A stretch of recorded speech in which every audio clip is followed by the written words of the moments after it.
Thank you. It's really a pleasure to be here. One of my favorite places to visit is University of Pennsylvania for many reasons.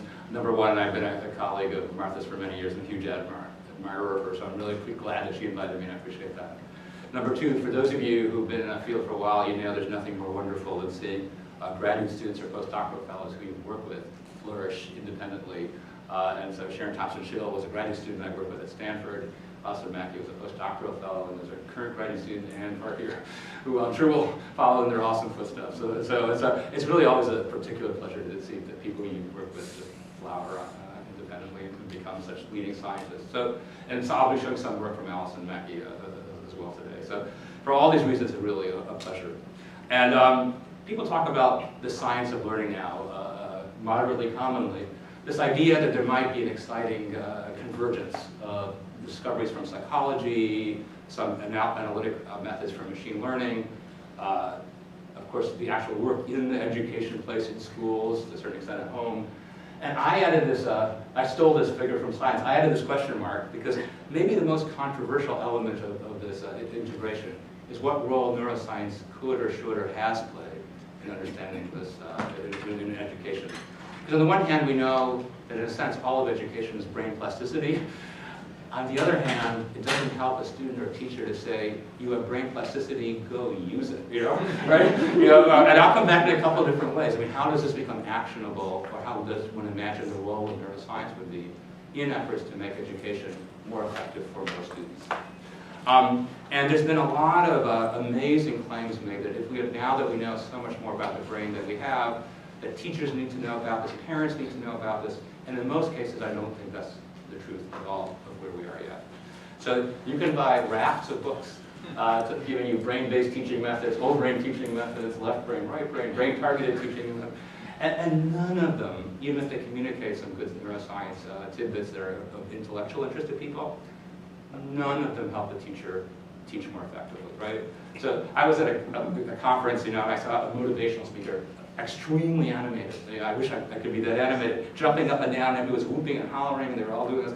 I never get a class going like that. And he goes, it's the amygdala. Now your amygdala's turned on, and that helps you form emotional memories. And if you turn that on, and your students will remember the material. And I was thinking, well, there's no effective teacher who thinks having a particularly boring class is an effective way to convey information. And knowing the amygdala sits there, an amazingly interesting structure that amplifies memory as a basis of intensity of feeling. Knowing that exists is a really interesting thing. If you're a neuroscientist, it's an important thing. But if you're a teacher, it really doesn't help you teach any different, right? Okay. So many of these books are certainly, I think it's one of these things where there's the two of the most optimistic fields of our 21st century are education and learning. We want to make it way better for way more kids, right? And neuroscience, like we're going to figure out how their brain makes us, right? So put together two super optimistic challenges, and you just get, I think, a lot of excitement, but without careful thinking about how that would actually play out on behalf of students, teachers, and families. And John Brewer noted this way back in 1997, where he said that it's a bridge too far. Did he attempt to relate directly educational practices or policy to neuroscience findings? It's just too distant. And he said that people have been undervaluing thinking about, and I think this is still true, things like cognitive psychology or other aspects of behavioral psychology and how that might enhance learning. But then they're jumping all the way over to neurons, jumping all the way over to amygdala was not a good idea at that time. And just in this last year, I was drawn into a dialogue. Jeffrey Bowers wrote The Practical and Principal Problems with Educational Neuroscience. And he said there's a series of ways in which it, A, hasn't contributed anything to classroom teaching, and B, in principle, never can. Okay? So, just about. And I was a reviewer, and I said, a lot of good points. I agree that it's been incredibly oversold in terms of its practical utility. But I do think there's places it can contribute. So I got to write a response, a rebuttal, and then he's the first author, so he gets to write the final word with a response to the response. But let me tell you where I'm going to go. Let me take my chances here for a moment. Insulting my own research, not meaning to drag in my colleagues, okay? Who will defend themselves wonderful. So think about human cognitive neuroscience. Initially studies of patients with brain injuries, and then the amazing things we've gotten to do with brain imaging, especially functional MRI, but not only functional MRI, ERPs, and other kinds of measures. So let's think about it first in psychology, where we understand much more about the brain basis of perception, learning and memory, thinking, emotion, social cognition. We know a lot more about how that's functionally organized in the human brain than we used to. But we haven't asked those cognitive neuroscientists to study these things to help us see better, think better, be more sociable, or have better emotional welfare. Right? We never said, if you didn't do that, why are you bothering us with all these pictures of the brain if you haven't made our lives better or given us a lesson on how to be happier or more productive or something like that. Brain and mental health. I think the capacity to image brain differences in psychiatric disorders where there's such a history of people denying their existence or blaming them on character has been incredibly powerful. But I'm going to say in a moment the huge limitation on that, and then we'll come to brain and education. So let me go back to human cognitive neuroscience, a field I've worked in my entire career, so if I'm critiquing anybody, it's me most of all. So we know tons more than we used to know about the functional and structural architecture of the human brain, how it varies with individual differences from things like culture or socioeconomic status, how it varies in things like neurodevelopmental and neuropsychiatric disorders. But here's a remarkable thing. For everything we know about the brain, nobody's life is better from that yet. Where there's a brain difference that we want to help a person with.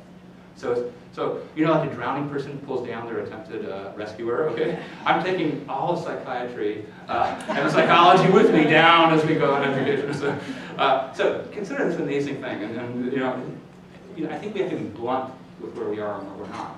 So if you go into PubMed and you Google, not to use a word search, all the MRI studies done up to 2016, right? And you just put in the words MRI and a psychiatric diagnosis like schizophrenia and depression. You come back with about 20,000 peer-reviewed publications on PubMed. And that's just MRI. That's not positron emission tomography, that's not EEG, that's not all kinds of other, just MRI. 20,000 publications on these disorders, and there's other disorders as well. And yet, when the latest book came out from the Diagnostic and Statistical Manual from the American Psychiatric Association, the book that organizes treatment in mental health, not one discovery about the brain influences anything about diagnosis or treatment selection, the things that matter most in helping people. So that's kind of a stunning thing, right? So it could be like, critiques could be all none of it is helpful. And so, again, in the spirit of drowning people, taking everybody down with them, we can take the genetics people down too. Because at least in the area of mental health and brains, nothing we know about the amazing progress in the human genome touches diagnosis or treatment of anything to do with the mind or brain. Touches other things, for sure, cancer treatments and other things. And so we hope, in the sense of the basic research, understanding deeply the biology of the human mind and brain will ultimately pay off in ways to help people. But we're not there yet, not only not in education, but not in anything with mental health and psychiatry as well. So this is just where we are, and where we could think about what priorities research ought to have, I think. But others can disagree with me. So I'm going to talk to you a little bit today about where I think basic research could be about neurocognitive research and about learning and where that fits into neuroeducation. About some attempts to link our understanding of the brain to educational outcomes in the way that educators will measure outcomes. And finally, a few examples on the really tender shoots when brain measures actually give us information that behavioral measures have not yet, okay? And so let me go through this. So again, at the risk of being incredibly general and schematic and unfair, here we go. So a big portion of my work, as Martha mentioned very kindly in her kind introduction, looks at things like depression, anxiety, schizophrenia. And in that world of mental health research and psychiatry, there's a very strong relationship, imperfect in many ways, but a very strong relationship between basic research and clinical care. It's seen as one entity. Medical students will study basic neuroscience on their way to becoming any kind of physician, okay, as part of the training they get. If you go to an academic medical center, like at Penn or Mass General Hospital across the river, side by side will be buildings that do basic research in clinical care. There's many issues in how information is well or not well translated from the laboratory to clinical care, but there's a philosophy that the deeper we understand biology of the human mind and brain or body in other ways, the better we'll ultimately help people. My cartoon version of the field of education is like this. That basic research about how people learn has occurred in psychology and to a certain extent in neuroscience departments. thoughts and efforts to understand education has occurred in schools of education, that for historical reasons, the legacy of which still remains, there's a fundamental split in the cultures that study how people learn, and then how schools should operate to help students learn. It's kind of an amazing split if you think about it. You know, I think there's a lot of excitement now in linking those two, not just in neuroscience, but in psychology as well. But it's a bigger split, so you know, there's no scientific way to prove this is right or wrong, but I will tell you, I was a postdoc at Harvard, and I was in the faculty at Stanford for 14 years. In both cases, in the psychology departments, I was within minutes of two of the leading schools of education at Harvard and Stanford.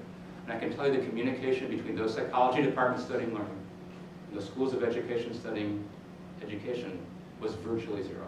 There was, you know, it's not zero, but incredibly little dialogue between the place that we care most about, maybe for learning, which is students and education, and the places that are studying the principles of learning. Incredibly little communication. And I think in many places that communication is growing. But I think that's something that we would like to integrate more at a basic level.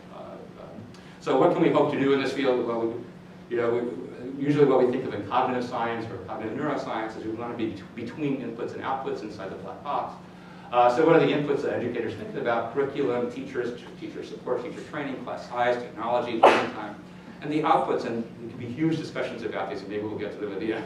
There's big questions about what the outputs ought to look like to decide whether you did the right job at the school. But some things that are accounted for are some version of test scores and some version of attainment. How many people complete high school, how many people go to college, and so on. We consider those as useful markers of some things in education, certainly not everything.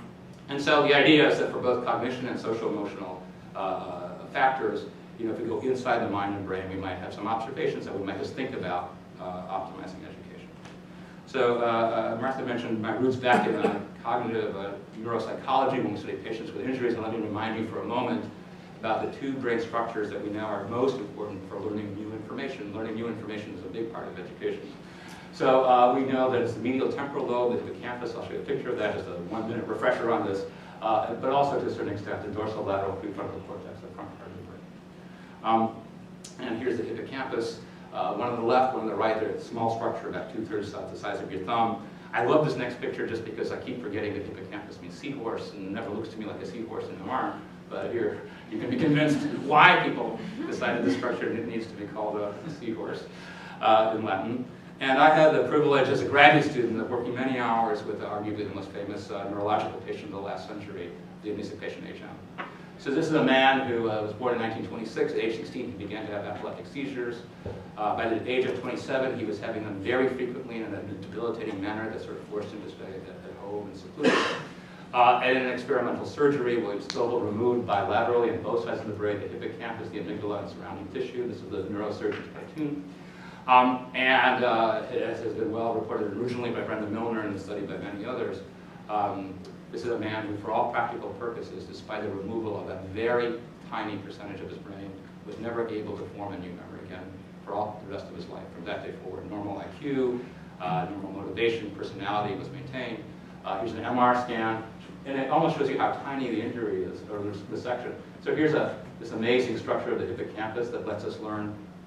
Every event and every fact we learn depends upon the structure. Without that, you don't know, you will not remember anything for more than about 30 seconds, no matter how important. And you can see this tiny removal has this amazingly large effect. His intelligence remained high, short-term memory, his normal social skills, okay on math, good memories of his past. He knew his name, his school, his parents. But for, you know, no matter whether it was a laboratory experiment or whether people had gone to the moon, who was elected president, whether his parents were dead or alive, none of these things were information that he acquired subsequent to the removal of the hippocampus. So the other place that we know from brain injuries is important for memory, but in a more subtle way is dorsolateral prefrontal cortex.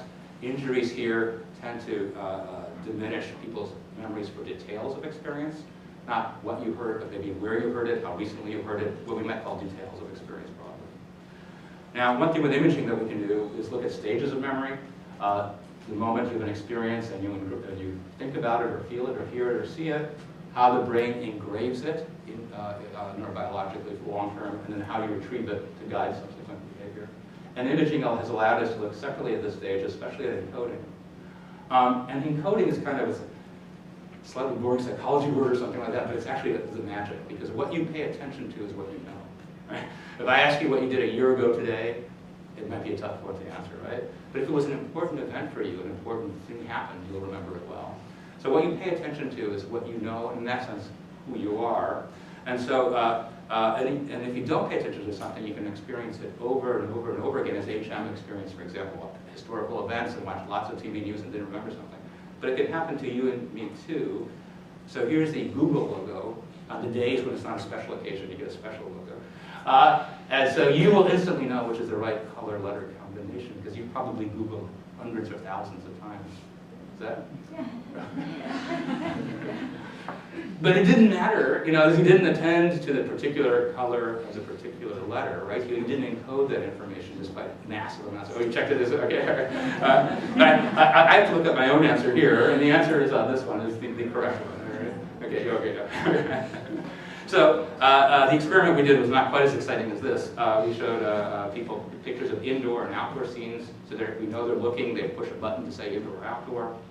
And then we record a separate functional MRI, functional measure for each response as they see the scene. And then later on, we give them a memory test for these scenes. Now, what will happen is, just like always in memory, you'll remember some experiences and you'll forget others. And then we ask, what's different in the brain at that moment when you're attending? What's the difference in the brain for an experience that engraves itself upon your brain for an enduring memory versus an experience that floats through you like a ghost that leaves no mark at all? And the answer is, these are some of the brain regions, including the frontal cortex and this hippocampal region that was removed in HM. The more active they are when you see information like those scenes, the more certain you will remember it. The less active they are, the more certain you will not remember it within a half an hour. So we can look at some of the brain parts, regions that get engaged to form enduring memories. Now, these are all adults. And although this study I'm about to say is a few years old, we knew nothing about whether this looks the same in children. We figured it's going to be somewhat similar, but how similar or dissimilar? So in this study with Noah Hoffman, we asked, you know, how does this look if we do it with children? You guys have amazing, beautiful pediatric imaging that occurs at Penn. You know, this is our mock scanner, our pretend scanner to get children prepared to go to a scanner at MIT. You might wonder, if you're not in this field, how do children enjoy getting MRI? Now, we have a biased sample. If a child, we're not allowed to go grab children in playgrounds and yank them into the scanner, right? So we only get children who come in who are, kind of want to do it, or think they kind of want to do it, and parents who kind of think their kids want to do it. Okay. So, but amongst those, they mostly enjoy the experience. As Allison said, they're just hearing it. So here's a note we get. We get some spontaneous notes. This is my favorite. Here's a child drawing, a 9.5-year-old girl drawing the noisy scanner. It is noisy if you give them your earplug. You've let me have more fun in 3 days than I could have in any other place. Just think of it, I'm playing a game and at the same time I'm a research guinea pig. Okay, some spelling errors. And this is beautiful now. Who knows, I might help someone else my age if they have any brain problems while still earning money. And what do you think beats that? Nothing, right? It's a beautiful sentiment of a child. So we basically did the same experiment again with children now, children, adolescents, and adults, to ask, do the brain systems that support acquisition of knowledge and memory look similar or dissimilar to development? That's a simple question. And we did one other thing. We asked people to, when they tested their memory, for each scene that you saw, where you go, yes, I saw it, are you really certain you saw it, or do you feel like you did, but you're not quite sure? So the strength of their memory, basically. But we found behavior like this. This is the age of the participant. This is how well they do. There's a gentle slope here. As you get older, you remember more. But what really goes up most of all is the clear, certain memories that are also correct. The ones where you think you kind of saw it, that stays flat. But the ones where you're really certain you saw it, that goes up with age. Kind of gently here, because actually with these kinds of scenes, we're eliminating a lot of background knowledge that would help an 18-year-old compared to an 8-year-old. But here's the results in the brain. So if we look in the hippocampal region for this kind of information, it looks the same in children 8 to 12, adolescents 13 to 18, and then young adults. It looks just the same. It's as if this part of the brain were fully grown up by about age 8 in its contribution to learning this kind of information. But if you look in frontal cortex, you see that we don't detect anything here. It's rising, this is expanding. If you look at frontal cortex, we can see a growth of the participation of the frontal cortex in acquiring this kind of information. So it's kind of beautiful because to me it's like, you know, different parts of the brain are maturing at different rates, and we're able with imaging to discover that. At the same time, I'm completely aware that this will not help a teacher prepare a lesson, okay? But I think just knowing these kinds of things at some point I'm hoping will be beneficial, just knowing them in any kind of basic science endeavor. But in terms of, you know, lesson plans, you know, this will not influence directly what a teacher can do. So the second topic I want to touch on is neurocognitive research about educational outcomes, and I'm going to focus both about educational outcomes and how they vary in regards to socioeconomic status. And you know, it's really particularly a privilege to give this talk here because I think Martha Farah has been the pioneer in this entire field. I think we all follow her. And I'm not just trying to win her over the next time she reviews my paper. I know, really, Martha's been just both the empirical and thought leader in this area. And in the United States, and there's different ways to measure these things, of course, and think about them. But here's this Gini coefficient, a numerical estimate from economists about income inequality. So it's not about how much money is made in a country, it's about how it's spread similarly or dissimilarly across people. And in this map from the economists, they made United States purple, that's a 0, okay, because it's a US audience. Everything in blue are countries that have less income inequality. Australia, China, Russia, almost all of Europe, parts of Africa. Everything in red has more inequality. And you can see the United States is way up there. Okay? So it's way up in income, but it's way up in income inequality across the population. And although there's a note of this, I'll tell you in a moment, work from Sean Reardon to suggest that this income inequality plays out to a widening academic achievement gap between people from whose families make less money versus families with more money, even as there's been some progress, although not really complete, some progress on things like closing the gap between European American and African Americans in academic achievement. Now, just about a month ago, Sean Reardon's lab said they're getting some positive movement in very young children on these kinds of measures. But at the rate that that's been closing, it would take over 100 years for the gap to be eliminated. You could have a whole political, philosophical discussion about whether can we eliminate such a thing and what it involves in terms of societal obligation. But, so there's a tiny bit of a good news in the youngest end, but it's still a very dominant factor. And for example, in the United States, one of the biggest reasons to go to college, besides learning a lot, is to be able to have a good job. And so here's a percentage of population that is able to get a bachelor's degree or higher if you come from a low SES family, a high SES family, or medium or a high. So it's dramatic, right? 60% of people from a high SES family finish college, only 14% from a low SES family. And we know nowadays, more than ever, the college education is essential for many, many jobs that are desirable. So if you want to get yourself into trouble, talk about imaging, neuroscience, and high-stakes statewide standardization. Right? I mean, the only topic not in this is the presidential election. Not and we can discuss it at the end, how to think about that. But in Massachusetts, and this is changing now, but at the time we did this research, there's a statewide test called the Massachusetts Comprehensive Assessment System given to all public school students. And it tests primarily, there's a test of math and a test of language abilities. For those of you who know this, but let me just remind you that high stakes is not for the students, it's for the schools. Okay? Because sometimes people who don't know this think, oh my gosh, we're killing these students. High stakes is for the schools because from the viewpoint of the state government, I think this is a method to ask if there are schools that are serving their students while they're failing their students. Now there's a lot of issues about what, other things you can measure and think about what it means, but this is a measure of how well basically a student can do math or read text for comprehension. Yeah, and so Alison Mackey led a study, and this is awesome. This is like the Woody Allen movie with Marshall McLuhan. If you have any question about this study, then Alison's over there. But as you know, the brain is composed primarily of white matter and gray matter. The gray matter is mostly comprised of neurons, and the white matter is comprised of the myelinated axons that communicate information out of neurons, where there's logic solution that's a tract. And so we can separate out the cell bodies of the neurons versus the communication pathways between different parts of the brain. And here's an example. MRI going from one ear to another of a structural brain image that Allison and others performed to help us get information for the study.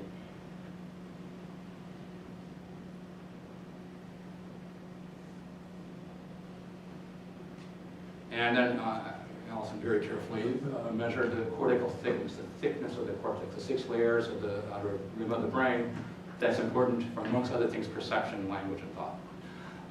And what she found was this, in a simplified version: everything you see here in red and yellow has the following property. The thicker it is, the better the students did on these standardized tests. The thicker the cortex, the better the students did. There's a correlation. So, okay? And now some people will say, oh my gosh, you know, it's all in the brain or something. Well, of course it's all in the brain because that's where the mind resides, and the brain is the stuff of the mind, right? So in a way it's not surprising. I mean, it'd be surprising if you didn't get a relationship between how well you did on tests of academic knowledge and the brain. It was primarily in temporal and going into visual cortices in this particular study. And these were all 8th graders, and about 60 of them, 57 or so. And then we divided them into individuals who came from families where the student qualified for free or reduced lunch, so lower income families, or higher income families where this student did not. Many of you may know this, the free lunch line, which is a very rough estimate of socioeconomic status, is actually becoming even a worse one. So that's because this is about the tail end where you could use that, I think, as well as it is here. But look at this picture for a moment, and look at this picture. This is the difference between children who came from a family with a higher income versus a lower income, as far as we could estimate. And you can see if you go back and forth, there's a lot of similarity. Right? But but that just goes with our knowledge. Children who come from poorer families do less well in these tests of academic outcome, right? In a way, none of this is surprising. So some people, and Martha and I talk about this, will find it disturbing.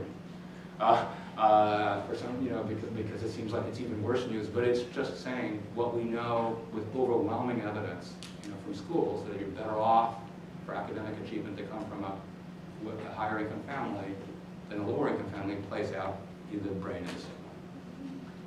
And it's not all things. So for example, Allison showed that the relative pattern to which parts of the brain are maturing more or less by this measure of cortical thickness is very similar, regardless of income.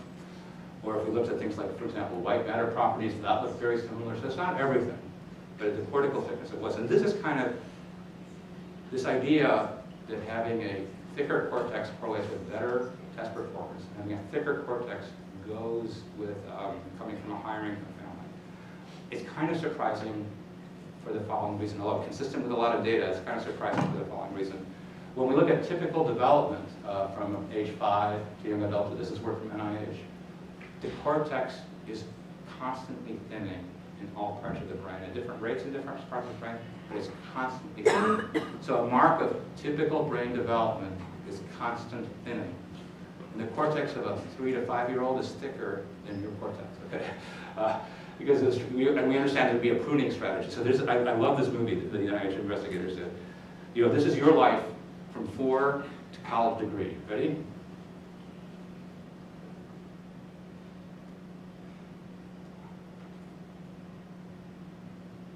And blue is thinner. And blue is thinner, right? It's thinning. Is it running? Seems a little stuck. Sorry. Okay, high school, college graduation, diploma. Okay, not to graduate school, right? So this idea that thicker cortex goes with better test performance, and thicker cortex goes with a higher socioeconomic status, is kind of surprising, knowing that thinning is the theme, but it's incredibly consistent across studies. And so the actual precise brain measure changes from study to study, whether it's about the thickness of the cortex or the extent, the area of the cortex. But almost all studies basically have come to the same conclusion. And yet, in studies looking at performance on a variety of tests, looking just at adolescents, interestingly enough, thinner cortex has gotten better performance. So let me tell you a guess on this one. Double check with the elephants. If you do, one thing about recruiting children from lower SES environments is you have to do a lot of work to do that. These are families for whom participating in research is not a natural or easy process.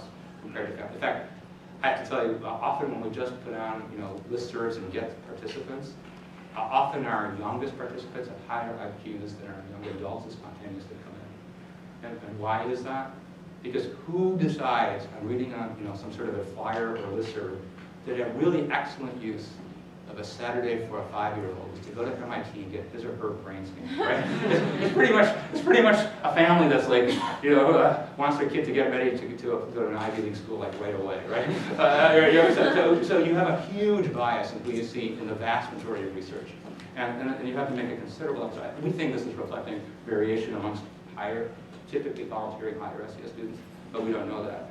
And we also don't know, and really Allison has made me think about this a lot, but we also don't know whether that accelerated thinning, in what sense is it detrimental, or in what sense is it adaptive, or could it be both? So one idea is rapid thinning could be, and this is all super speculative, I think, but just to think about different interpretations, that it could represent a way to protect your brain from environmental stress. Because that thinning is saying, if I have stressful things coming into my brain, maybe I don't want to be too responsive to that. Does that make sense? Okay. So you accelerate the brain, you accelerate the mature version of the brain to protect yourself from environmental hazards. But since we want people to go to school basically forever, but certainly until 18, and the school, a lot of education happens in school, it may not be very advantageous for what you need to learn in school, where you would want your brain to be plastic in response to education. So it may be that we're seeing kind of a conflict in how brains in difficult environments are adapting to be the healthiest they can be, but one that might not be advantageous for long-term education. But these are all speculations. We need more research to get that. So I'm going to tell you 1 minute about a purely behavioral study we did, because it's going to tell you something about how hard it is. Oh no, let me do one more break. Sorry. So let me remind you of executive functions, things like working memory, reasoning, flexibility, high-level thought, both cognitively and also for emotion regulation or personal regulation. And it's very much, executive functions have been related to academic achievement. So here's a really nice study from Martha, looking at a large sample and her colleagues, showing that socioeconomic status is associated with executive function, which in turn is associated with performance on tests of mathematical achievement. So this link between socioeconomic status, executive function, and performance impact. And we know quite a bit about globally that networks are important for high-level working memory. When you have a lot of information you're holding in your mind to solve a problem. This is 189 studies put together, and you have lots of engagement of frontal cortex and parietal cortex. And by the way, those are pretty much the same regions that are turned on when you do high-level reasoning. There's a strong relationship between working memory, holding a lot of information in mind, and what you need for reasoning. So together with Amy Finn, we did a study where we put in participants overlapping a lot with the one in the prior study I showed you, and we gave them a working memory task, which was easy, like push every time you see a W, a little bit hard, every time the letter is the same as one back. Really hard, these letters are whizzing by, and when you see a letter like this, you have to keep in mind this one, because that can match that one, but you have to say it's the same as that one. Is that okay? Does that give you a feeling of how hard it is? Okay. And then 3 back, brings people to tears. Okay. Because you have letter. Now you have to keep these 2 in mind because they could match, but you have to say does this one match the one 3 back, and here comes the next one. Very busy, lots of stuff to do.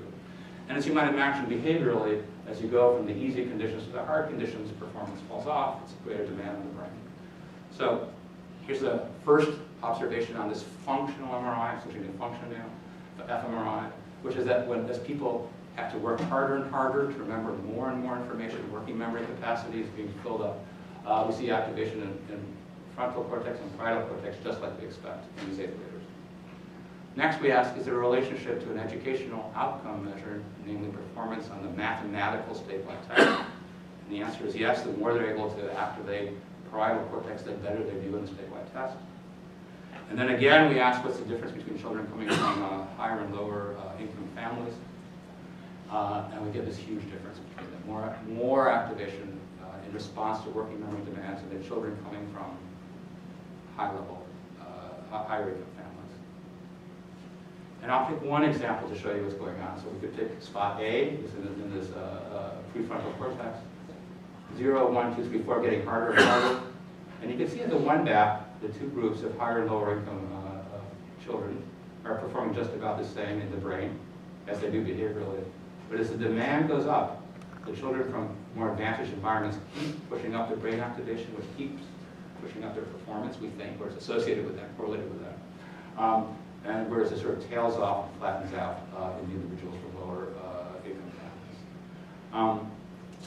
Now, these executive functions are things that we think would be awesome to help in everybody because they seem, in the individual differences psychology, to relate to many positive outcomes, both in terms of cognitive abilities and in terms of emotional regulation. And I think the challenge in front of us of lifting executive capacities is amazingly tough. And here's why. Because here's a sort of sad outcome for a study we hope will turn out differently. So we looked at about 1,400 eighth graders in 32 middle schools in the public school system. We looked at their test scores and how they moved from 4th to 8th grade. So we had them before and after they had hit middle school. And then what we gave them in our test, cognitive psychology test of fluid reasoning, abstract reasoning. I'll show you what it looks like, working memory capacity and processing speed. So here's the processing speed task to make it concrete. They simply saw numbers like this, they copied that down to 3, they copied that down to 4, they copied that down. Just working as fast as you can for 90 seconds. Speed of thought in a simple way. For working memory capacity, we asked them how many blue circles are in this display. You have to keep that in mind after you counted the blue circles to the next one. Now you have to count these, but remember both. Okay? Then you have to count the blue circles in this one and remember all 3. And we said, how many blue circles were in the 3 displays? Does that make sense? It's a lot of work. Like you're counting, you're remembering, you're counting, you're remembering. The answer, but and then we give them fluid reasoning where they had to logically figure out what goes in this box. Okay, sort of this abstract reasoning kind of thing. And here's the key findings. If we looked at what school you went to influenced the statewide tests, what we found, and so what people call student growth percentile, and we had with charter traditional exam schools, it doesn't matter if here, we had them all. What we found is, this is the statewide average, so some schools pushed up the scores of their 8th graders compared to when they arrived, compared to the state. Other schools pushed down their scores, okay? It's a huge distribution for both English and math. So how much difference does a school make on these statewide tests of basic skills in math and English in the schools that we studied? And the answer is it makes a pretty big difference statistically which school you went to. So for the math especially, about 35% of the variance in how much children progressed depending on which school they went. Another way is, here's an example where school mattered. Which school you went to mattered for your growth.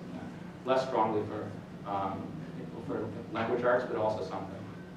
Here's the executive function scores, okay? No difference at all.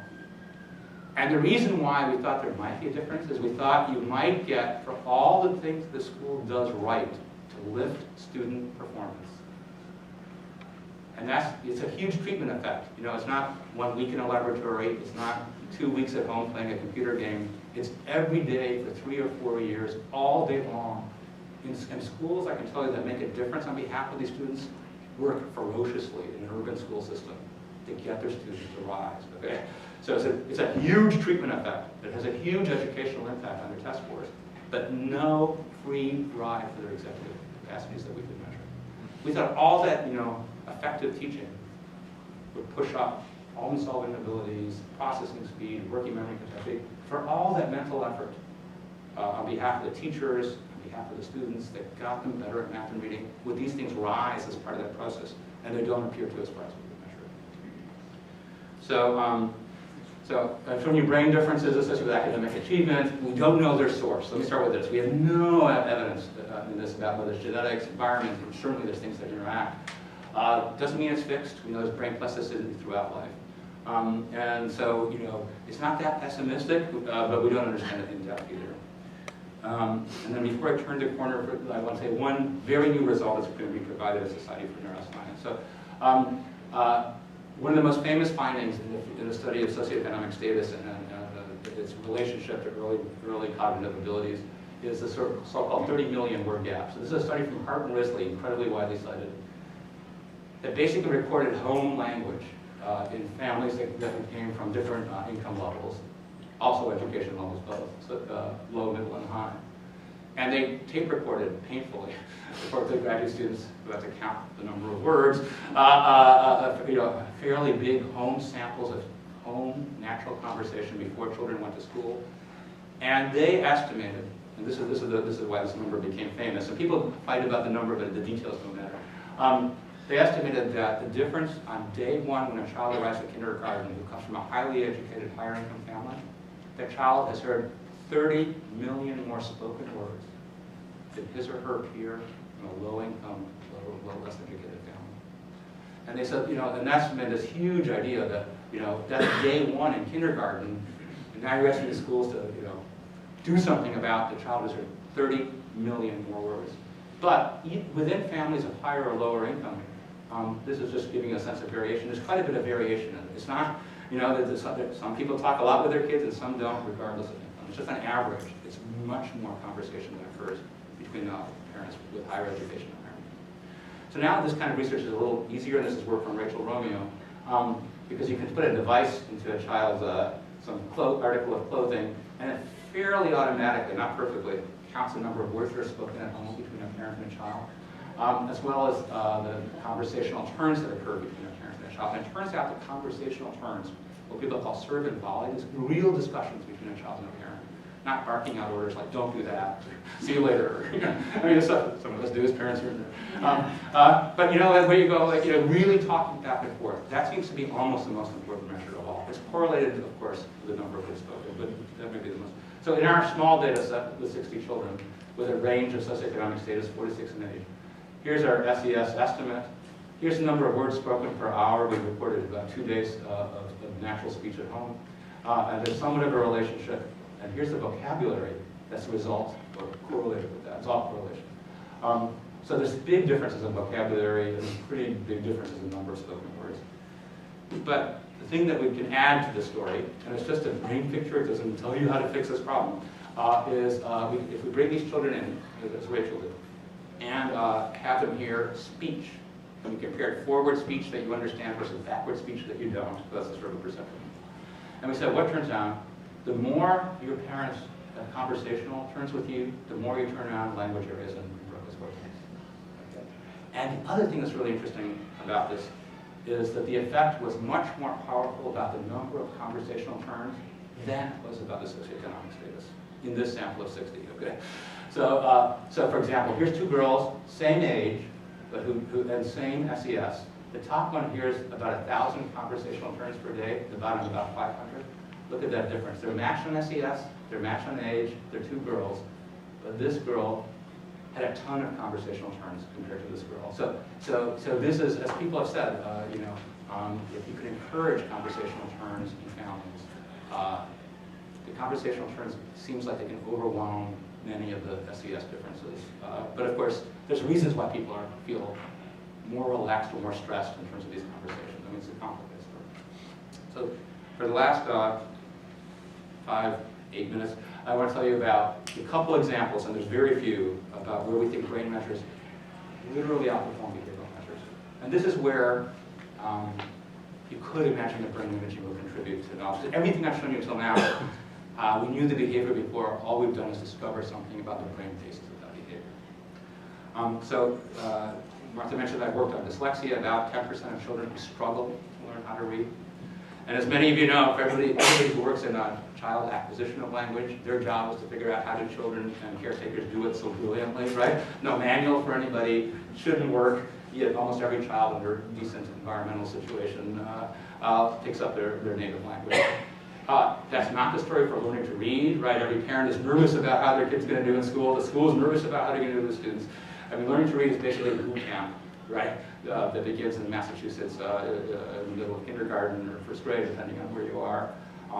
Completely unnatural. Let me just remind you of a couple of terms. Phony, when the child learns, this is a book, or this is a scarf, and I'm looking around the room. Okay, I think everybody here is over 15. Is that fair? Okay,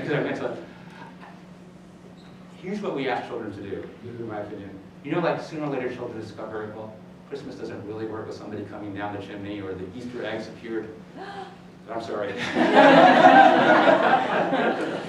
In our household, we're working through the tooth fairy situation. That's what we ask of them to learn to read. Because we want to say, and there's pretty good evidence, but I'm just going to characterize it. So children just learn book and scarf almost as a blur. Like, book, there it is, scarf. And we go, Okay, I'm sorry, you're old enough now because you're 5, that we have to tell you something. Your mother and I have to tell you something that, you know, we didn't think you were ready to handle 3, which is that a word actually has constituent units. The word book actually has and the reason you have to know that now is because those are the units that you have to map onto print. Learning to read is basically deconstructing spoken words into units that map on print. I mean, okay? But nobody knew there were units. And so that's why I think it turns out to be hard, actually, for many children. And in English, we have about 45 sound units that map onto our alphabet. So basically, you learn to figure out consciously, explicitly, that there are sound pieces within words that you can map onto print. And that turns out to be the biggest single cause of reading difficulty. And this was a big shock in the 1980s, because first people thought it was all visual. And the reason why is the vast majority of children with dyslexia speak and understand language at home satisfactorily, go to school and struggle. So they thought, well, because it's visual, so it must be a visual problem. Now, there are probably some individuals with a visual component to the reading difficulty. Dyslexia, it just means reading. There's so many pieces of reading, you can struggle for many reasons. But this idea that this phonological hypothesis, that the most common difficulty is this analysis of spoken language that you can map onto print. And so in a study with Elise Temple and Liz Poldrack some years ago now, in many ways a limited study that we would do differently with current methods, but we looked at about 20 children who were typical readers or poor readers. They're in the scanner, and we asked them to decide whether these 2 letters are the same or different. You don't have to know anything about the letters really, just the visual pattern. Or we asked them, do these 2 letters end in the same sound, the name 2 letters? So G and K end in different sounds, but T and D end in a common E sound, okay? Making them think about the sound of the letter. And we had a finding that many other people had since. Top of the brain, bottom of the brain, and 3 consecutive slices going up, functional MRI. Typical children engaging something near Broca's area, something near Wernicke's area, as they think about the sound associated with the name of the letter. Absence of that selective engagement posteriorly and a displaced frontal one. So this very big difference. And this is, I haven't updated this slide for a long time, but many other people have found this, that we seem to have a mapping between sound and sight for reading somewhere around this temporoparietal area, and many studies have reported reduced activation in children and adults in this area. I'll say parenthetically, there's brain plasticity, so we also, in a very limited study, looked at, so viewed from the side of the brain, you see 2 areas, the absence of these, and the growth of these when these children received an intervention. And at first we thought, wow, not only do we see intervention in the brain, the ultimate goal of education is to change the brain, right? But it's what they're normalizing, they're turning on the areas that they weren't turning on before, that typical children did. And in our mind, that's exactly what remedial education would be, getting the neural pathway to work. That has not worked for you before, but that we know is the one that people usually use. And so we had these spots in the left hemisphere dominant for reading, but we had all this stuff in the right. And so we called this normalization, and in the heart hemisphere, we didn't expect things to happen. In the right hemisphere, the nonverbal, non-linguistic hemisphere, we had all of this. And so we call that compensation. Because the thing we do when we don't understand something, we give it a label, and we hope nobody notices. Okay, all right.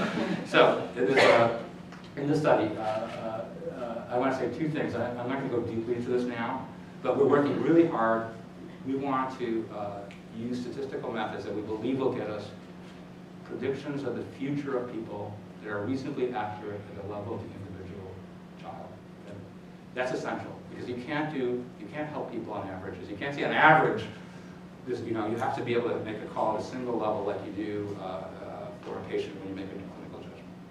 So, and the other thing I'll say, just as sort of briefly, is that all these studies that we're focusing on now, in this case in dyslexia, but in many areas, we're interested in variety among people with a difficulty, not in how that difficulty is different from typical development or typical state. And let me just jump into this. So, some children get better at reading and some don't.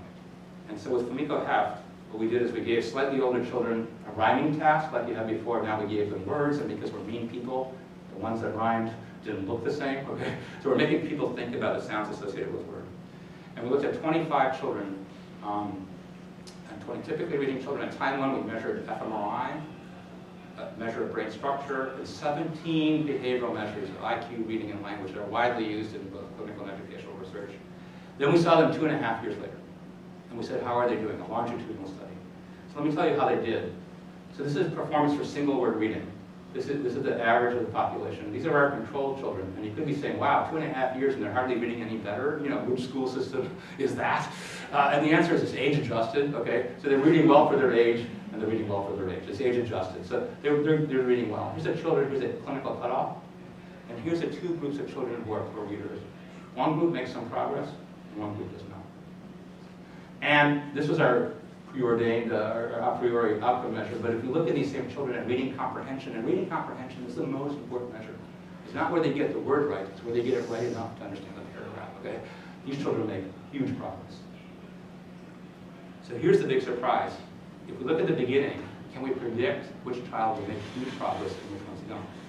And the answer is, we do find that this spot in right prefrontal cortex, the more each dot is an individual child with dyslexia here, the more they turn on this right prefrontal cortex at the baseline, the more they will improve over the next 2.5 years. So we're predicting their future. We find a structural difference in the same part of the brain. But why is this really a weird part of the brain?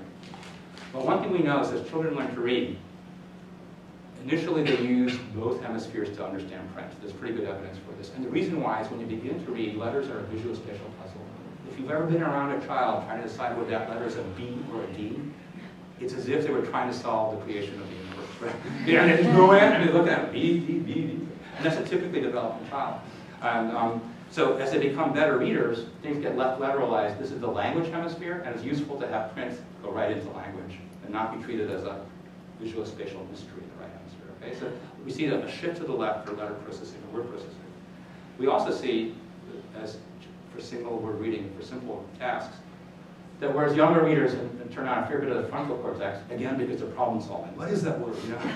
If only I had a team of experts with me, we could solve it. But we think as they become more automated and fluent readers, as they go through development, they liberate the frontal cortex to be thinking about inference, interpretation, and other things that we use the frontal cortex for as adult skill readers, not what is that word. Okay? And yet, here we are in right prefrontal cortex. So I'll say one more word. And if we do a multi-voxel pattern analysis using support vector machine, just a machine learning thing, we can sort of split them into good and bad readers based on these voxels, some of which overlap in the region. So here's the amazing thing. None of the 17 behavioral measures predicted reading gains 2.5 years later, alone or in any combination, including a reader. None. Okay? And we thought at first, well, we're brain imagers, we don't know. The clinical literature, no, nobody can predict. In fact, and their reading difficulties were identical at the beginning on average. It wasn't like, okay? So the brain measure now outperformed all the behavior and educational measures that were available. It's one study, you need replication extension for sure.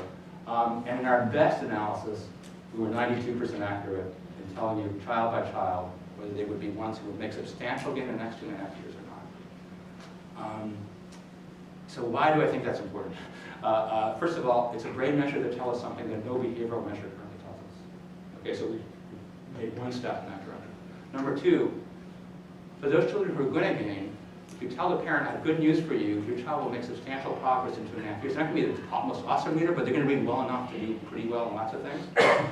That's good. But what do you tell the parent where you think we have pretty good evidence this child will make miserable progress? Okay? So we need to, but we will never help those children if we don't help them differently. That is, if we just do what we do now in schools, if we just do whatever we're doing that's helping half the children, that's terrific. The other half of the children are just going to continue to fail. And you're just going to learn at the end, oh man, we didn't make much progress, and I'm sorry about that. If we can predict who will not respond to educational practices as we now practice them, then we can create a new research program around those children that will look aggressively at very different kinds of interventions. Because sitting and waiting for them to fail, is exactly what you don't want to do, right?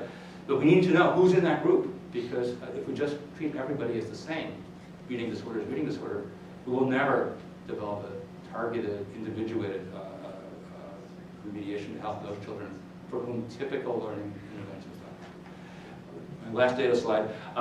This is work from Grover Hermann showing also that children who were struggling in math, and they give them a math remediation program. The only thing that predicted whether the children would benefit more or less from the math remediation program was the size of the right campus. Okay?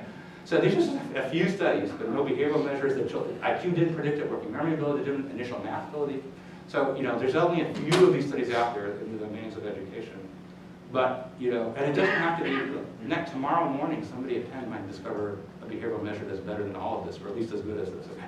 So it's not like behavioral research is ending. But, you know, this is telling us, I think, about what is the limit that we might reach and aim for that's practical.